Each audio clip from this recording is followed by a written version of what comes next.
모여있는 곳, 여러분의 썰에 맞춰서 어디로든 향할 수 있는 곳이죠. 건설의 시대를 담은 특별한 도서관에 모였습니다. 자, 오늘도 여러분의 호기심을 자극할 썰을 저희가 가득 들고 왔는데요. 박학다식의 대명사 김태훈 씨, 오늘 또 어떤 다양한 이야기를 풀어줄지 기대해도 되겠죠? 네, 뭐 1화에서도 그런 이야기를 좀 나누긴 했습니다만 이 공간이 가진 어떤 특수성이 이제 소위 이제 음악과 공연 같은 예술에 어떻게 영향을 미치는지 사실은 공간을 인간이 만들지만 그 공간이 또 우리들의 문화와 또 인간 자체를 만들기도 하잖아요. 그런 이야기들을 또 오늘 또 조금 풀어보도록 하겠습니다. 어쩜 이렇게 말씀을 맛있게 잘하실까? 저도 방송 보면서 깜짝깜짝 놀라는데 오늘도 아마 제가 홀리지 않을까 싶습니다. 네. 자, 그리고 우리 길잡이 분이 계십니다. 건설 전문가 신원상 박사님. 네. 안녕하십니까. 오늘도 이제 좀 막중한 임무를 맡은 것 같네요. 가이드로서 좀 열심히 달려보도록 하겠습니다. 네. 그리고 지난 회에 이어서 깜짝 놀랐습니다. 네. 그러니까 체질적으로 이렇게 잘생긴 사람이 옆에 있으면 저는 이렇게 좀 짜증이 나거든요. 근데 이 지난주에 이어서 오늘 또 저를 짜증나게 해주시기 위해서 거의 뭐 준 전문가 뺨치는 수준을 갖고 계신 분입니다. 배우 백성현 씨, 반갑습니다. 네, 오늘도 잘 부탁드리겠습니다. 네. 지난 1회 때는 이제 건설에 어떻게 보면 큰 뼈대를 저희가 한번 쭉 훑어봤다면 이제 좀 더 세부적인 내용으로 들어가 봐도 괜찮을 것 같은데 이 건설의 기본부터 좀 얘기를 나눠보도록 하겠습니다. 제가 이제 건설에 대해서 본격적으로 이제 공부를 좀 하기 시작을 하다 보니까 아주 굉장히 흥미로운 표현을 제가 발견했습니다. 보통 이제 건설의 시작을 할 때 뭐 뉴스에서도 가끔 나오는데 뭐 첫 삽을 떴다 이런 표현을 쓰지 않습니까? 그러니까 건설의 시작이 과연 뭘까? 호미도 아니고 곡괭이도 아니고 삽이란 표현을 썼을까? 뭐 그런 궁금증이 갑자기 생기더라고요. 보통 이제 첫 삽을 뜨다 아니면 초석을 닦다 이런 표현들을 되게 많이 쓰거든요. 여기 계신 분들은 또 어떻게 생각하세요? 뭐 건설의 시작은 대체 뭐라고 보실 수 있는지 좀 말씀을. 일단 입금, 중도금. 중도금. 일단 중도금이 납입이 돼야 이게 첫 삽을 뜨지 않을까 싶은데. 사실 뭐 지금 말씀 주신 중도금이나 뭐 아니면 뭐 입금 뭐 이런 것들도 다 뭐 틀린 말씀은 아닙니다. 근데 이제 저는 조금 생각이 다른 게 이제 건설 쪽에서 이제 바라보다 보니까 건설의 기본은 역시나 좀 길이라고 좀 생각이 들어요. 네, 도로는 이제 단순히 이동 수단이 아니라 도시와 사람을 이어주는 이제 사회적 소통 수단 또는 이제 다양한 시설들이 건설될수록 있도록 하는 그 연결망 역할을 좀 한다고 볼 수 있습니다. 일단 길 얘기를 툭 던져주셨는데 그럼 오늘은 무슨 썰 이야기를 가장 먼저 해볼까요? 이게 뭐 하늘길이든 아니면 이제 바닷길이든 아니면은 땅길이든 길을 만들려면 이 재료가 시작이 됩니다. 콘크리트 얘기 좀 먼저 해볼까요? 콘크리트. 콘크리트. 이 근데 사실 우리가 콘크리트 얘기를 언젠가 하기는 해야 됐었어요. 왜냐하면 지난번에도 보니까 뭘로 건물을 짓느냐에 따라 소리마저 달라진다고 하니까. 저 갑자기 궁금한 게 생겼는데 네. 이런 거 여쭤봐도 되나요? 뭐 다 여쭤보세요. 아니, 뭐 썰이니까. 썰이니까. 이제 영화나 드라마에서 보면은 이 건설인이라는 이 이미지가 성장한 뭔가 이게 역경을 이겨낸 남주 이미지도 있지만 이게 약간 악역 이미지도 많거든요. 많죠. 네. 많아요. 뭐 본부장님들 특히. 특히나 이 배신자를 처단할 때 또 이 콘크리트를 사용해가지고 그냥 그거 지금 그냥 괜찮은 거야? 근데 이게 뭐 영화에서 뭐 신세계 우리가 많이 본 짝패. 맞아. 짝패. 최근에 더글로리 더글로리. 뭐 이런 데서 그랬고요. 근데 이게 근데 진짜 저 진짜 너무 궁금해요. 이게 실제로 이게 이게 좀 그렇지만 묻으면 이게 완전 범죄가 가능한가요? 일단 뭐 우선 뭐 결론부터 말씀드리면 이제 언젠가 떠오릅니다. 언젠가 떠오르게 돼 있어요. 그래서 걸릴 수밖에 없다고 좀 말씀을 드리고 싶네요. 건설 현장에서는 이제 실제 일어나지 않는 이제 영화 속 일이잖아요. 그렇죠. 걱정하지 않으셔도 돼요. 콘크리트의 장점 중 하나는 압축력이에요. 근데 이제 인장력이라는 게 있어요. 양쪽에서 당기는 힘. 요게 되게 약해요. 그래서 쉽게 균열이 많이 가요. 그러니까 이제 콘크리트를 놓고 위에다 무거운 걸 자꾸 올리는 거는 버텨내는데 양쪽에서 뭔가 이렇게 그렇죠. 기계를 가지고 이렇게 잡아당기는 그거는 부서지기 쉽다. 맞습니다. 시체가 썩으면 이제 뭐 빈 공간이 좀 생겨요. 그 공간에 이제 시체에서 나오는 가스들 있죠. 그게 채워지고 그 가스 압력으로 이제 시체가 콘크리트를 깨고 튀어나오는 거예요. 그래서 바다나 강에 이제 빠뜨려도 이제 결국 시신은 떠오르게 되는 거죠. 네, 그런 원리입니다. 아 그럼 이게 콘크리트가 이게 만능은 아닌 거네요. 물론 이제 범죄에서는 그럴 거고요. 이제 뭐 하지만 이제 건설에서는 이제 단점을 보완하는 방법이 있어요. 콘크리트 하면은 단짝이 있거든요. 아, 난 알겠어. 물? 콘크리트 칠 때 보면은 이렇게 뼈대를 세우고 그렇지.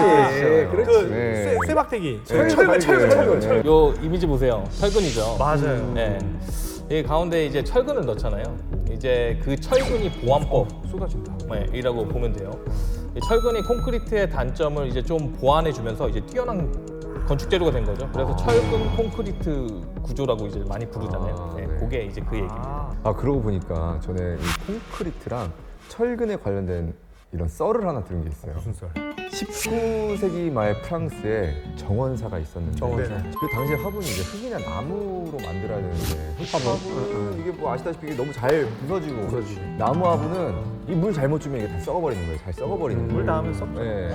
이게 튼튼한 화분을 만들려다가 콘크리트로 시도를 했는데 아 이것도 잘 깨지니까 실험해보다가 이제 아 이거 너무 이 콘크리트가 왜 깨지지? 그러면서 철망을 둘러서 콘크리트 화분을 만든 거예요.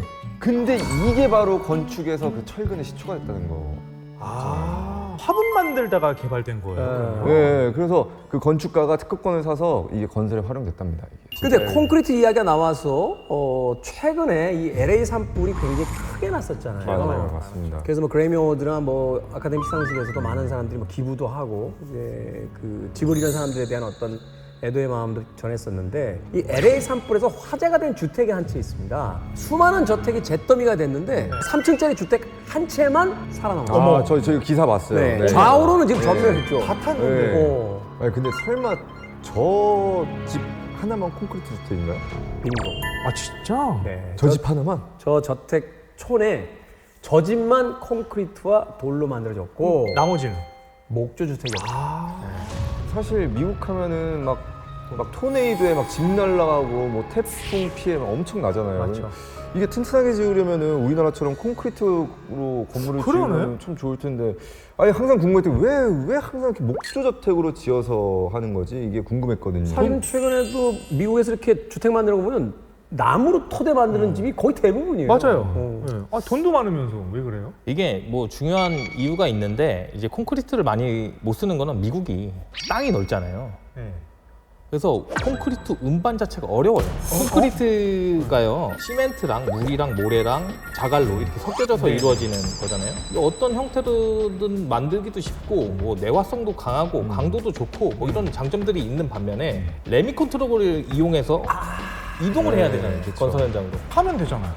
아 근데 이게 하면 그 되잖아요. 레미콘 트럭에서 그거를 콘크리트를 이렇게 쉐이킹하는 그 마지노선이 있어요. 시간이. 그 안에서 굽는다고요? 네. 그거 부르면 평생 안 붙는 거 아니에요? 그 시간을 지켜줘야 돼요. 맞아요. 네. 네, 맞습니다. 콘크리트는 이제 섞는 순간부터 굳기 시작해요. 그래서 공사 현장까지 운반하는 타임 리밋, 아까 말씀 주셨던 그게 굉장히 중요한데 보통은 이제 여름에 2시간 정도 이내이고 그리고 2시간? 네, 2시간. 그리고 다른 계절은 90분 이내에 타설을 완료해야만 돼요. 근데 미국은 이제 엄청 땅이 넓잖아요. 네. 그러면 이제 콘크리트를 적시 운반이 되게 어렵겠죠.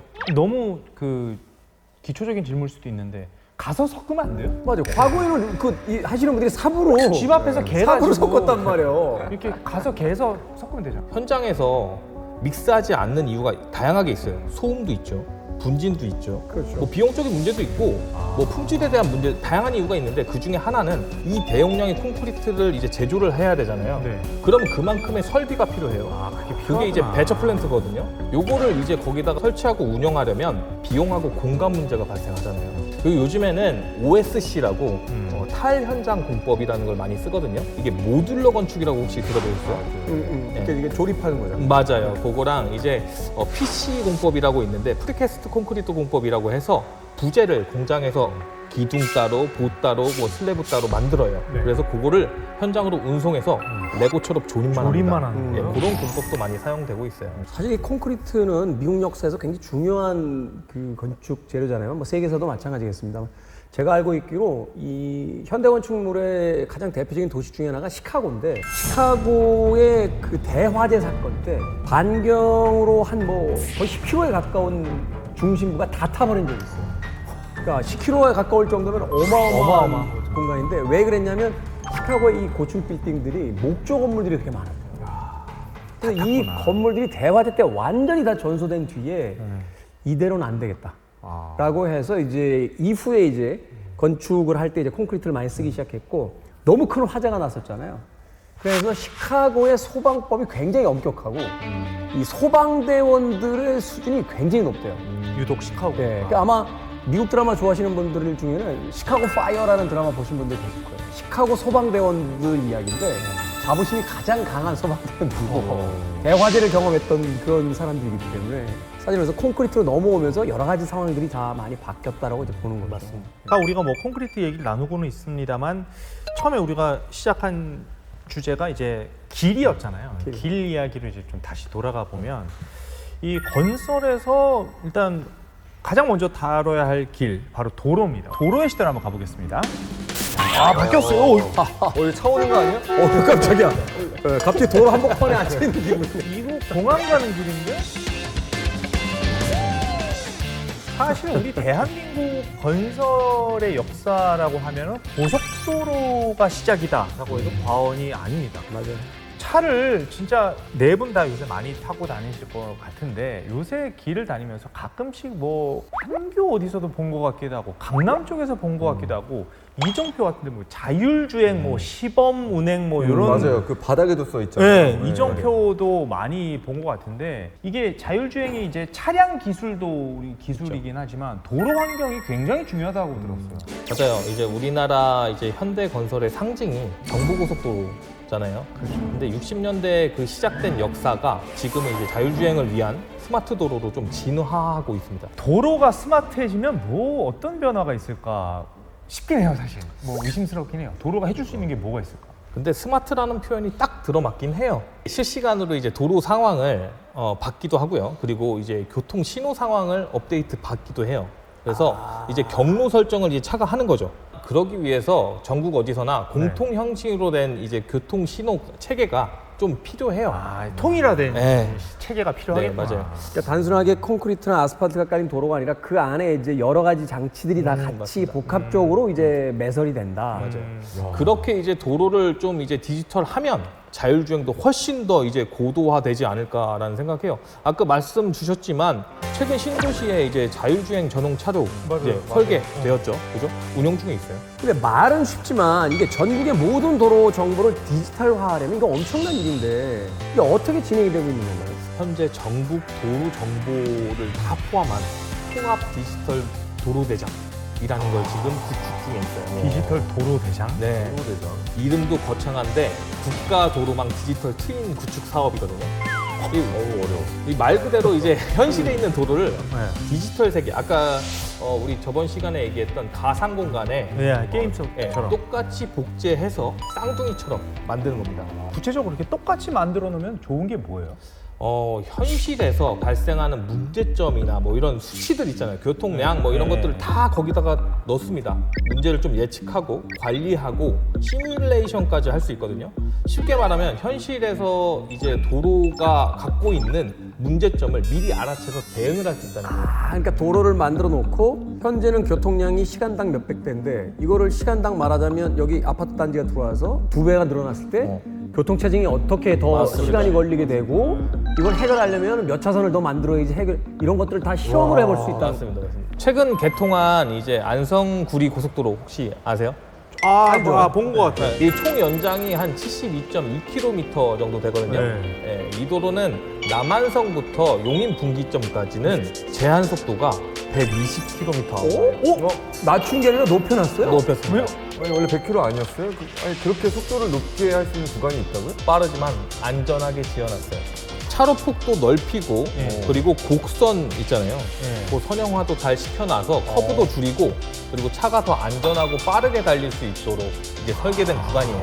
게다가 그 안에 이제 사물 인터넷이라고 해서 IoT 시스템도 들어가 있고 그리고 뭐 음파 센서도 있고 그리고 실시간 사고 방지 그런 것도 있어서 완전 스마트한 그런 도로라고 볼 수 있어요. 이 길이라는 게 파고들수록 신기한 점이 많고 이제 점점 똑똑해져서 이제 저보다 더 길이 똑똑해지는 시대가 그러니까 나는 생각할 필요가 없는 거지. 길이 생각을 하니까. 그러니까. 건설 기술이 엄청 발전했다라고 다시 한번 느끼고 그러니까 스마트 혁명을 일으키는 도로가 만들어지는 거네요. 맞습니다. 네. 자, 이 건설의 기본 길과 길이 연결된 도로의 시대의 이야기를 나누고 있는데 장윤정 인생의 절반을 경부고속도로에서 보냈거든요. 그러니까 그만큼 고속도로를 많이 이용을 했는데 어떻게 성현 씨도 많이 이용하세요? 아 그럼요. 어제도 이용했고 그제도 이용했고 뭐 지방을 촬영 가려면은 경부고속도로 이용하지 않고서는 그거 뭐 거의 뭐 가본 적이 없는 것 그렇죠, 같습니다. 그렇죠. 예. 그러니까 경부고속도로에 대해서 뭐 기초적인 정보를 알려드리자면 서울시 서초구에서 시작해서 부산시 금정구까지 이제 연결되어 있는 구간인데 416km. 그러니까 굉장히 긴 거리라고 하는데, 야, 이게 우리는 이제 그게 깔리고 나서 이제 살고 있으니까 그 고마움을 조금 덜 아는 걸 수도 있지만 그게 없던 시절에는 어땠을까요, 진짜? 자꾸 절 쳐다보시는데 제가 태어났을 때도 있었어요. 그러니까 제가 그렇게 옛날 사람은 아니거든요. 아, 그랬군요. 네, 저도 자료를 찾아봤는데 이 생기기 전에 어땠을지 시간만 일단 비교해도 바로 그 차이를 알 수 있습니다. 고속도로가 생기기 전에 서울에서 부산까지 일반적인 차량을 사용할 때 얼마나 시간이 걸렸을 것 같아요? 2배는 걸리지 한 않았어요? 8시간? 중간중간에 비포장 도로가 꽤나 많았다라고 하는데 15시간 이상 걸렸답니다. 그래서 명절 풍경 중에 하나가요.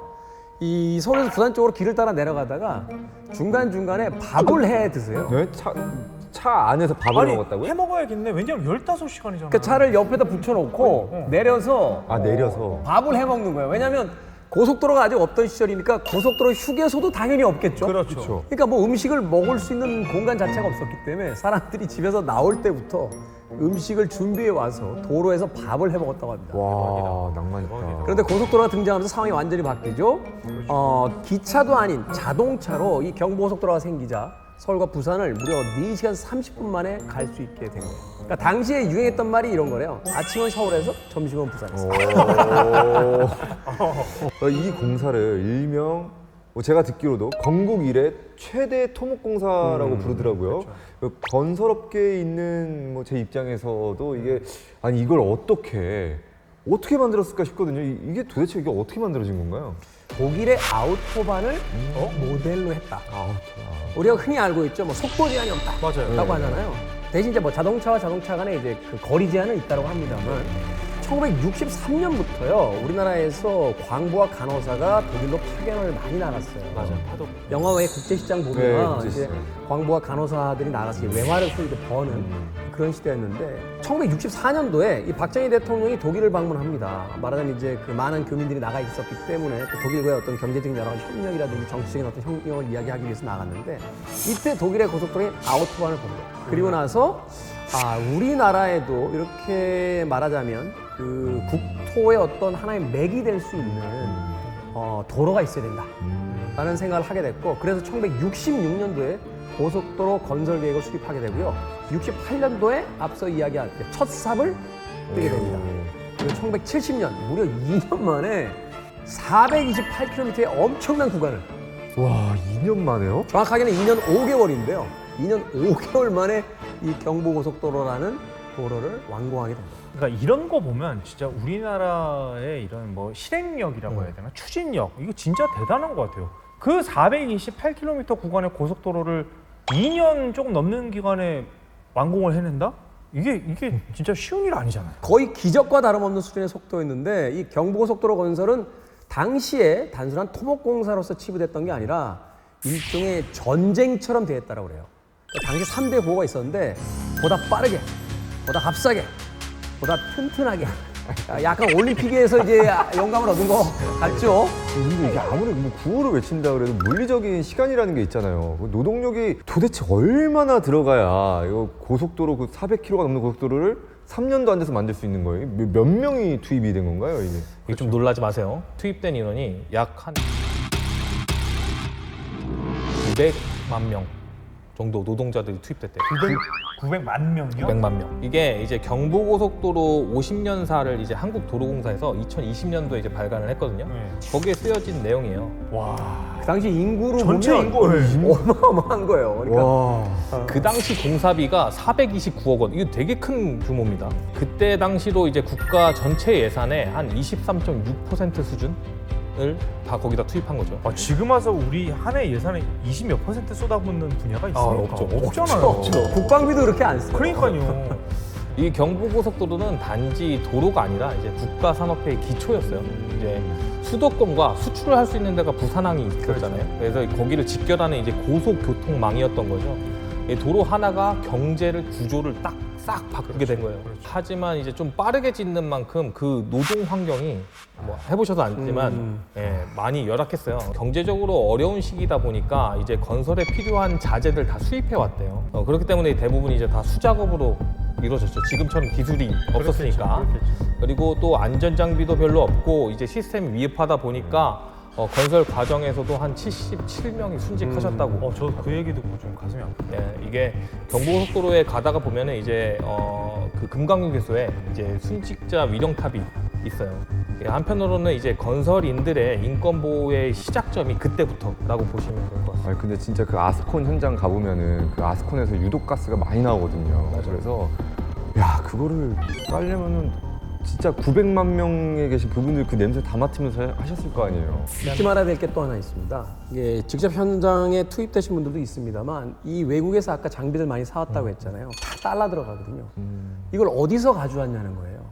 앞서 이야기 드렸던 이제 광부나 간호사들이 해외 나가서 받은 월급을 무조건 국가에 이제 보내고 그 돈을 한국은행에서 이제 말하자면 우리나라 원화로 바꿔주고 그들이 벌어들였던 이 달러를 가지고 그 해외에서 이제 물건들을 사오게 됐던 거죠. 사실은 저 경부고속도로를 깐 거는 그 건설인들도 있습니다만 해외에 나갔던 많은 또 다른 어떤 그 산업 인력들이 저 경부고속도로의 기반이 돼준 거죠. 그 소중한 고속도로를 통해서 우리 이제 우리 명절에 그리운 친인척들 만나러 다 고향도 가고 귀성도 하고 하는데 이게 생긴 지가 얼마 안 됐대요. 이게 산업화가 그 귀성길이란 말의 시작이다라고 얘기를 할 수가 있는 게 이제 뭐 1960년대 이후로 이제 뭐 산업화 도시화가 급격하게 진행이 되면서 나고 자란 고향을 떠나서 서울로 이주하는 사람들이 막 늘기 시작했을 거 아니에요. 그러니까 그분들이 명절 되면 부모님 보러 가다 보니 이제 귀성 전쟁이라는 이런 풍속도가 생긴 거다는 얘기가 있죠. 아 민족 대이동이 이게 원래 있던 게 아니에요. 네, 그렇더라고요. 그래도 저는 뭐 그때를 떠올리면 1년에 2번 보는 할머니 손주 온다고 글쎄 그 어린 손주 먹인다고 추어탕을 그렇게 끓이셨어요. 얘는 애가 뭐 얼마나 먹는다고 손주 몸보신 시켜준다고. 내가 그때 추어탕이요? 그걸 잘못 먹어서 지금도 몸에 열이 많거든요. 그래도 막 가는 길에 그 찜통 더위 그리고 막 싸우는 아저씨도 맞아요. 있고 뻥튀기 안 산다는데 굳이 창문 안으로 집어넣는 아저씨도 있고 또 내려서 휴게소에서 아버지 손잡고 막 그 우유 사 먹고 우동 먹고 했던 아, 우동이 진짜 네, 맛있었죠. 그게 진짜 한편의 사진처럼 머릿속에 남아있어요.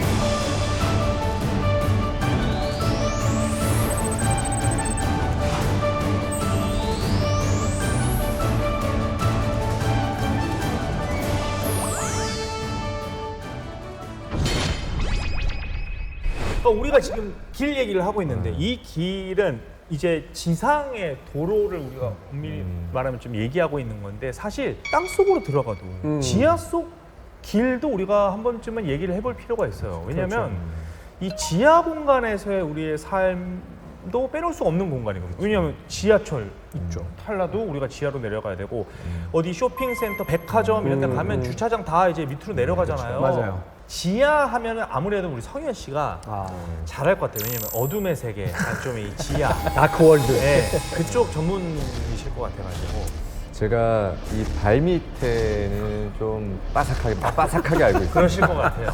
네. 이번엔 제가 지하의 시대로 가기 위해서 길을 열어볼게요.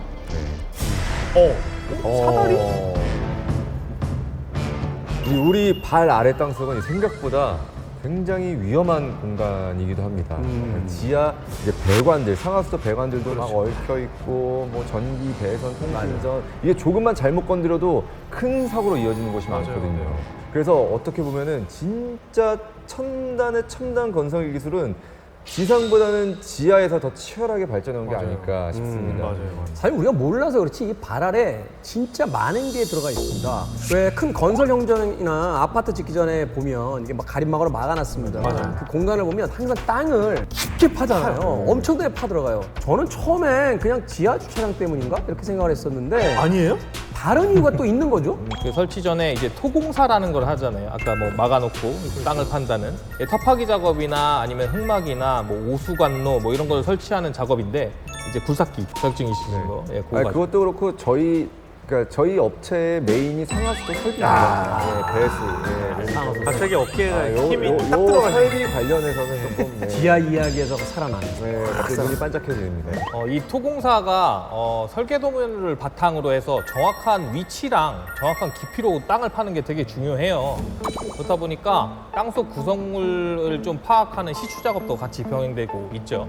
땅을 파기 전에 이제 상하수도 관로나 아니면 지하 매설물, 전신주 뭐 이런 것들 지작물이라고 하거든요. 이런 것들을 좀 많이 파악을 해야 돼요. 사실 도심지는요 이미 과포화됐기 때문에 어찌 보면 자연스럽게 우리가 지하 공간에 주목을 할 수밖에 없는 것 같습니다. 그렇다면 이 지하 공간을 어디까지 발전시킬 수 있겠느냐, 또 그걸 얘기를 안 해볼 수는 없죠. 단순히 이제 지하도나 지하철 같은 이제 교통 인프라뿐만 아니라 다양한 지하 공간을 개발하고 있어요. 대표적인 이제 국내 사례로는 이제 영동대로 지하화하고 있죠. 예, 그 지하 공간 복합 개발 사업이 있는데 코엑스 부근에서 공사하고 있는 거, 그거 혹시 보셨죠? 아니 저희는 근데 갈 때마다 공사를 하고 있길래 뭘 짓는데 이렇게 공사를 오래 하나 했더니 저렇게 몇 층짜리를 하고 있었구나. 제가 사실은 초중고 다 저 동네에서 나왔는데 저 동네는 수십 년째 계속 공사 중이에요. 지하화를.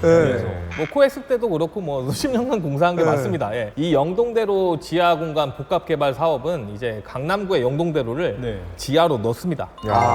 그래서 지금 막 거기 복잡하잖아요. 엄청 복잡해요. 예, 그래서 그 교통 혼잡을 좀 해소를 하고 시민 편익 시설도 좀 많이 넣으려고 하고 있습니다. 너무 기대가 되는데 그럼 이게 어떤 식으로 만들어지는 건가요? 이게 지하 5층 규모로 만들어지거든요.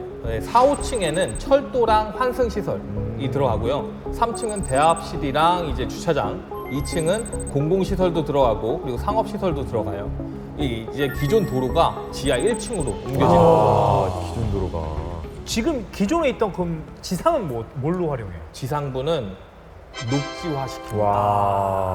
녹지 광장으로 이제 조성한대요. 그래서 2021년도 착공을 시작했고요. 27년도에 마무리를 지으려고 하고 있습니다. 사업비도 어마어마해요. 1조 7,459억 원. 와. 대규모 개발 산업이에요. 야, 이 서울 한복판에 정말 큰 공원이 생기는 거네요. 그렇죠. 우리나라 말고도 이렇게 지하 쪽에 관심 있는 나라가 있나요? 옛날부터 관심이 있던 나라가 있어요. 옛날부터. 예, 캐나다. 캐나다? 캐나다는 자연환경이 굉장히 아름답고 깨끗해서 땅도 넓고. 아 그래서 뭐가 있을 거라는 생각 안 하는데. 캐나다가 이렇게 땅을 이거는 조금 캐나다에서도 특히 몬트리올. 몬트리올. 몬트리올. 네, 몬트리올. 이게 1966년 때부터 이제 대규모 지하 도시를 개발했거든요. 이름도 멋있어요. 언더그라운드 시티라고. 네, 여의도의 한 1.5배 정도 됩니다. 그리고 길이는 이제 32km 정도 되고요. 여기에 뭐가 들어가 있냐면 지하철 역사 있죠. 그 10개가 들어가 있어요. 200개가 넘는 레스토랑도 위치해 있고요. 그리고 한 상점도 한 2천여 개? 뭐 이렇게 위치하고 있다고 하더라고요. 웬만한 작은 도시, 마을 하나가 들어가는 거죠. 그렇죠. 지상하고 지하하고 공존한다는 얘기도 돌아요. 밴쿠버도 아닌 몬트리올인 이유가 있는 거예요. 거기는 추위. 네, 추위 문제 때문에 이제 지하 공간에 좀 집중을 했거든요. 한겨울이 영하 30도까지 내려가요. 몬트리올이요? 네, 그래서 이제 지하 공간에 집중을 해서 건설을 했던 거예요. 내려가야죠. 실제로도 이 몬트리올이 캐나다에서 언더그라운드 문화가 제일 활발한 곳이라고 해요. 언더그라운드라는 걸 이제 문화적으로 보면은 약간 비주류 라는 의미로 쓰거든요. 그러니까 사실은 이제 오버그라운드의 그 주류, 그러니까 상업적 문화예술이 아닌 어떤 개성과 취향을 존중하는 이런 문화들을 이야기하는데 자유로운 비주류 문화에 공간적으로도 굉장히 적합하다 하는 생각도 해보게 되고 지하철에서 그 버스킹하는 뮤지션분들이 성공한 케이스도 있지 않았나요? 굉장히 많습니다. 우리에게 알려진 아티스트 중에서 이제 에드 시런 그리고 이제 포크 음악을 하는 트레이시 채프만 같은 경우가 이 지하철 버스킹을 통해서 세계적인 스타가 됐어요. 그러니까 사실은 이 지하 공간이라는 것이 단순한 교통의 그 중심뿐만이 아니라 이런 어떤 비주류 문화들이 자생할 수 있는 그런 공간으로도 굉장히 의미가 있다. 아니 어떻게 보면 지하, 약간 어두움 그런 부정적인 이미지가 있었는데 오늘 얘기를 나누면서 이 지하 세계에 대한 어쩌면 무한한 가능성을 느낄 수 있었던 썰 토크였던 것 같습니다. 자, 이번엔 또 다른 건설의 시대로 한번 가보려고 하는데요. 저희가 지상의 고속도로도 가봤고 지하의 이제 도로도 가봤는데 여기 말고 중요한 길이 또 있습니다. 바다와 육지를 연결해주는 바닷길 항구가 있습니다. 항구. 우리 항구의 시대로 한번 가보겠습니다. 와, 이게 이게 엄청 이게 사실 이게 컨테이너선이죠, 지금. 엄청나게 그렇죠. 큰 배가. 갑자기 귀에서 저 백고동 소리 들릴 것 같아요. 그러니까 항구가 대체 얼마나 중요한 곳인가요? 항만이 없다면 우리가 지금 누리고 있는 수많은 것들이 우리 집 앞에 도착할 수가 없어요.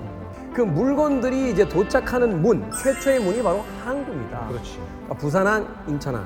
전부 대한민국의 어떤 대문이라고 보시면 돼요. 외국인들이 와서 문을 두들기는. 그러니까 이게 단순히 배의 주차장이 아니고 항구가 그 항구를 통해서 국제적인 무역의 시작점이고 또 한편으로는 종착점이 되기도 하는 거고. 이 역사를 보면 일본이 개항을 했을 때도 서양의 문물이 항구를 통해 들어오고요. 맞아요. 우리도 사실은 좀 비극적인 역사이긴 합니다만 외국 문물에 어쩔 수 없이 문을 열었던 것도 다 항구에서 시작이 돼요. 그러니까 물품뿐만이 아니라 문화, 시대의 흐름 이런 것들도 다 항구를 통해서 들어온다.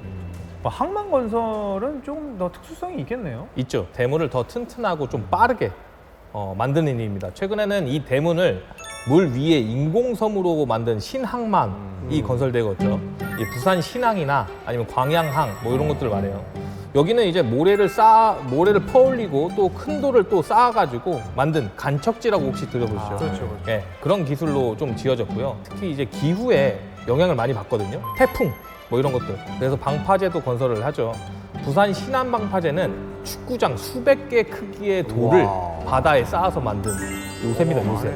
그럼 말씀 주신 것처럼 이 새로 지어진 그런 항구들은 최첨단 기술이 들어간 스마트 항구겠네요. 그럼요. 기존 인천항, 부산항 등등에서도 지금 스마트 항만으로 많이 거듭나고 있어요. 자동화도 되고 지금 인공지능도 많이 들어가 있고 IoT 기술도 들어가 있고 ICT 기술도 들어가 있고 이제 4차 산업혁명을 통해서 이제 자율적으로 물류의 흐름을 최적화하고 있습니다. 네. 최근에 부산항에서는 이제 디지털 트윈을 이용해서 부산항 자체를 이제 디지털 세계에 본뜨는 항만 물류 디지털 트윈 플랫폼 구축 사업을 진행하고 있답니다. 이제 이 기술을 써가지고 부산항을 그대로 본뜬 이제 가상 현실을 만드는 거죠. 이제 선박 입출항 경로나 아니면 시간 같은 게 실시간으로 이제 공유가 되는 겁니다. 현재를 그대로 가상 공간에 옮기기도 하지만 그 자체로 이제 시뮬레이션을 돌려요. 이게 돌려볼 수 있어서 최적화가 가능한데 이런 방법을 시도하면 어떨까? 문제는 없을까? 막 이런 거 현실 상황에서 똑같은 상황으로 이 시뮬레이션을 해보고 대비를 하는 거죠. 이게 문제가 생긴다 싶으면 금방 다른 방법을 찾을 수 있는 게 그 디지털 트윈의 장점인 것 같습니다. 그렇네요. 근데 진짜 그 요새 러시아 우크라이나 전쟁이 그게 한국 때문에 전쟁이 벌어진 거라고 하는데 그게 맞는 거예요? 안타까운 일이죠. 지금 뭐 아직까지 러시아나 우크라이나 전쟁이 끝나지 않고 있잖아요. 전쟁의 근데 배경 중에 하나가 바로 흑해에 있는 세바스토폴 항구였어요. 러시아는 대부분 항구가 겨울이면 얼어요. 어는데 이 세바스토폴 항은 부동항입니다. 얼지 않아요. 근데 문제가 하나 있습니다. 그게 뭐냐면 이게 바로 우크라이나 땅이었던 거예요. 그러니까 소비에트 연합 시절에는 우크라이나도 이제 소비에트 연합에 들어가 있었으니까 소련의 항으로 사용을 했는데 이게 이제 소비에트 연합이 해체가 되고 러시아와 우크라이나가 따로 이제 국가가 형성이 돼버리자 세바스토폴은 우크라이나 영토로 남게 된 거예요. 그러니까 러시아가 1997년에 이제 흑해함대 분할 조약을 통해서 항구를 이제 임대해서 쓰고 있다가 1942년까지 임대 기간 연장을 했어요. 그런데 대신 우크라이나에서 이제 가스 가격을 좀 할인해 달라라고 해서 서로 이제 합의가 된 건데 근데 2014년에 갑자기 상황이 바뀝니다. 러시아가 크림반도를 군사적으로 점령해버리고 주민투표를 실시해서 러시아로 병합 선언을 해버립니다. 아, 그 항구가 크림반도에 있는. 그렇죠. 크림반도에 있죠. 그러니까 단순한 해운 거점 항구가 아니라 군사, 에너지, 외교 전선까지 얽힌 곳이 바로 여기였기 때문에 전략적으로 굉장히 중요한 항구입니다. 항구 운하가 얼마나 중요하냐면요. 이거 하나 짓겠다고 수천 년을 매달린 곳이 있어요. 수천 년이요? 네.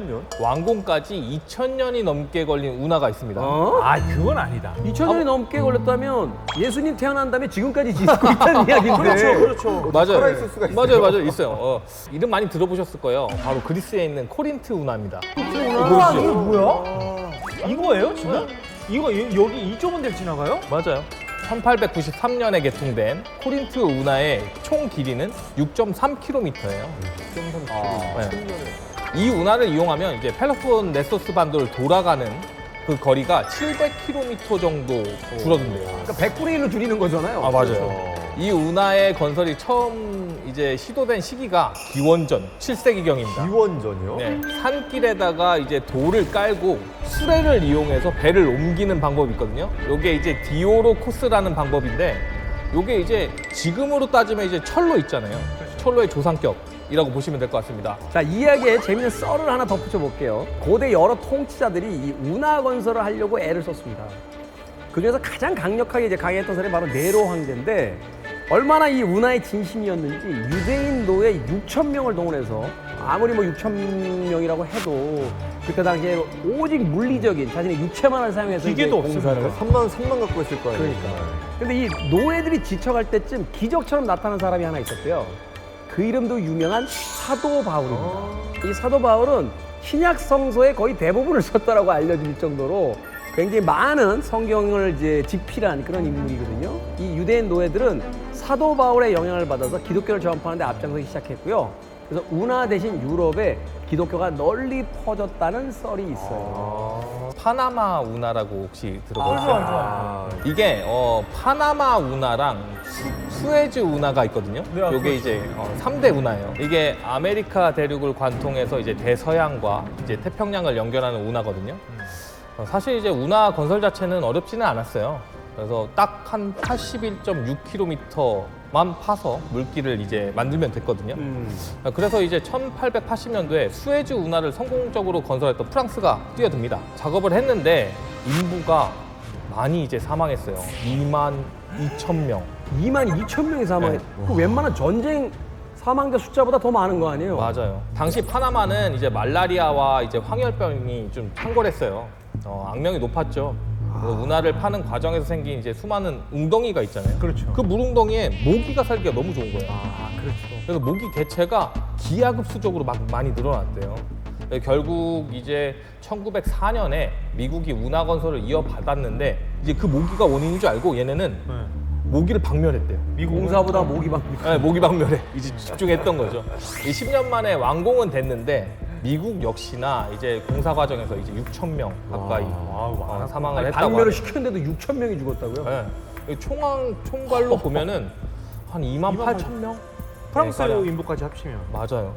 이야. 목숨을 잃었던 거죠. 근데 듣기만 해도 막 건설 환경, 저 모기 너무 싫어하거든요. 건설이 고돼서가 아니라 모기랑 질병 때문이라는 그러니까. 게 진짜 너무 신기하네. 근데 여기 파나마 운하 건설 작업자 중 한 명이 굉장히 유명한 인물이 있습니다. 누굴까요? 프랑스가 아는 사람이 셀렌디움밖에 없어가지고. 자, 프랑스에서 먼저 건설을 시작했다고 했잖아요. 이 건설 인부에 참여했던 인물 중에 한 명이 바로 그 유명한 후기 인상파업가였던 폴 고갱이었어요. 고갱. 아니 그 사람이 거기서 아, 나와요. 인부로요? 네, 인부로. 이 고갱이 그 화가 생활을 하면서 굉장히 가난했기 때문에 건설 노동자로 하루하루를 버텼었는데 이때 이제 황열병, 말라리아에 시달리면서 굉장히 피폐해졌다는 거죠. 그래서 당시 아내에게 남긴 편지를 보면 아침 5시 반부터 저녁 6시까지 열대의 태양 아래 또는 빗속에서 땅을 파야 했다. 밤이면 모기들한테 끊임없이 뜯겨 먹였지. 라고 이야기할 정도로 건설을 하고 있는 그 낮 시간에는 무더위, 비, 그리고 저녁에는 모기 시달렸다고 그래요. 결국 고갱은 이 2달을 버티지 못하고 떠납니다. 그리고 만난 게 고흐를 만나게 되는데 말하자면 이제 파나마 운하의 그 건설 환경이 좀만 좋아서 고갱이 계속 거기서 일을 했다라면 그러면 못 만나죠. 고호도 못 만났고 고호의 운명도 좀 바뀌지 않았을지 하는 생각을 해보게 되는 거죠.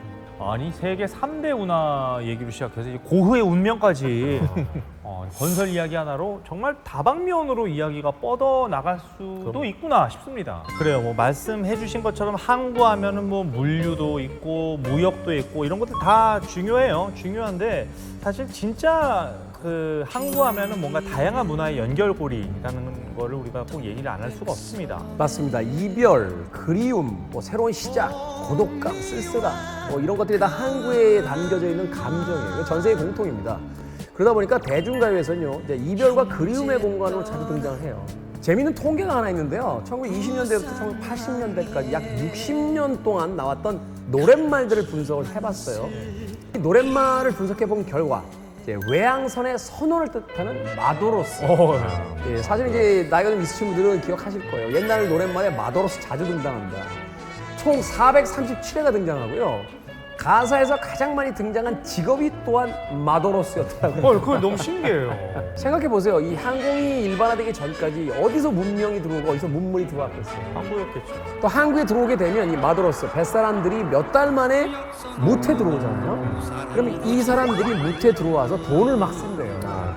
그래서 항구 도시에 유흥 문화들이 많이 또 생기게 되고 거기가 굉장히 번화가로서 이제 구축이 되는 돈이 이제 풀리는 공간이었기 때문에 사람들이 당연히 많이 모여들었겠죠. 그러다 보면 그들과의 어떤 로맨스도 생기고 또 만남과 이별이 있게 되니까 그러한 이야기들이 이제 항구에 굉장히 많이 밀집되어 있는 정서다라고 볼 수 있습니다. 저는 사실 항구하면은 영화 밀수 생각이 나거든요. 찾아보니까 이게 실화를 바탕으로 한 영화였더라고요. 그 당시에 생필품을 밀수했다는 기록, 특히 그 활어선을 이용해서 바다에 있던 해녀분들이 운반한 그 밀수품들이 그렇게 많았다면서요?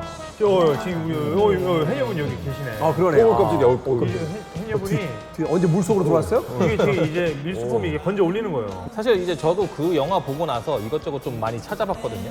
근데 영화처럼 이제 금괴나 아니면 달러 같은 거만 이제 밀수를 한 게 아니라 캐러멜이나 아니면은 이제 바나나 같은 먹을 것 같은 것도 이제 많이 가져왔다 그러거든요. 해녀 특공대라고 해서 전문적으로 이제 밀수하다가 걸리신 분들이 되게 많더라고요. 해녀 특공대. 이름도 멋있다. 근데 배다 싣고 오다가 단속선이 뜨면 우리가 버려야 그렇지, 되잖아요. 그렇지. 그럼 이제 그걸 누가 건져오느냐? 이제 해녀들이 들어가서 건져왔다는 거예요. 자, 먹을 것도 인기가 많았습니다만 특히나 그 시절 이제 항구를 이야기할 때 빼놓을 수 없는 게 또 하나 있어요. 이게 뭐냐면 밀수로 유입된 음반.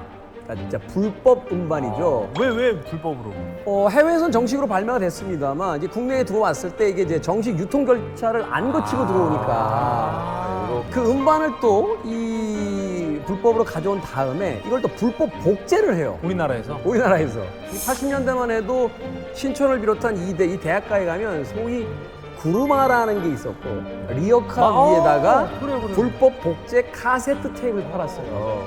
거기에 이제 금지되어 있던 일본 음악이라든지 이런 음악들이 굉장히 많았는데 그것 역시도 그런 항구를 통해서 들어온 물건들을 불법적으로 이제 복제를 해서 소위 이제 불법 음반 테이프를 이제 유통했던 거죠. 지금이야 뭐 단속이 잘 이루어지고 있지만 그때 당시만 해도 뭐 이 저작권에 대한 개념 자체가 사실 뭐 이렇게 많지는 않았었잖아요. 또 이게 얼마나 수요가 많았는지 단속에 걸려서 그 조그만 좌판 하나를 다 압수해 가잖아요. 그러면 전화를 하면 그 불법 복제 업자들이 그대로 와서 무상으로 그만큼을 더 주는 거예요. 세팅을 해줘. 네. 그래야 이제 계속 유통망들을 쓸 수가 있으니까.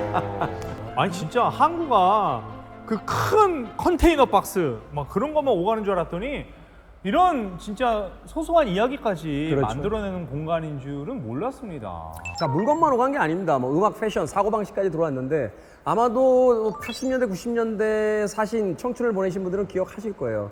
우리나라에서 패션 1번지가 어디였냐면 압구정, 강남이 아니었고 부산이었어요. 부산이었죠. 부산에서 유행을 하면 뭐 몇 달 있다가 이제 서울의 중심가에서 그 옷을 입은 젊은이들이 나타날 정도로 스노우진이라고 해서 약간 스톤워시라고 하죠. 이 진 계열인데 얼룩덜룩하게 이제 와싱이 돼 있는 청바지가 있었는데 부산에 갔더니 젊은이들이 그걸 입고 있는 거예요. 저런 바지는 도대체 왜 입는 거야? 라고 했는데 얼마 뒤에. 몇 달 지나니까 서울에서 그 가게 웃는 사람들이 이제 늘어났다는 거죠. 그만큼 여러 가지 문화와 패션도 한국을 통해서 제일 먼저 들어왔다라고 보는 거죠. 야, 오늘 저희가 나눈 얘기 시작이 기억나실지 모르겠어요. 건설의 기본 길이었습니다. 아 맞다 길이었지. 길이었어요. 아 길이었구나. 근데 길 얘기하다가 결국 마무리는 우리 김태훈 씨의 청바지 이야기가. 그러니까 이게 건설이란 주제가 얼마나 유익하고 흥미로운지 다시 한번 깨닫게 됐습니다. 저희는 다음 주에 더 재미있는 건설로 인사드리겠습니다. 고맙습니다. 감사합니다. 30여 년 전부터 이 검은 머리. 김종서 씨 나오셨습니다. 안녕하세요. 반갑습니다. 기둥이 없습니다. 그러네. 저는 86년도에 저 경기장 한복판에서 춤을 췄어요. 김태훈 씨가요? 신혼여행 가서 그러면 어떻게 잤지? 그거부터 생각하시는 거죠. 장윤정 거짓말한 거야. 2주 동안 격리됐었어요. 냄새 때문에 숨이 턱 막혀가지고. 즐거운 파도의 세상 Play the next channel A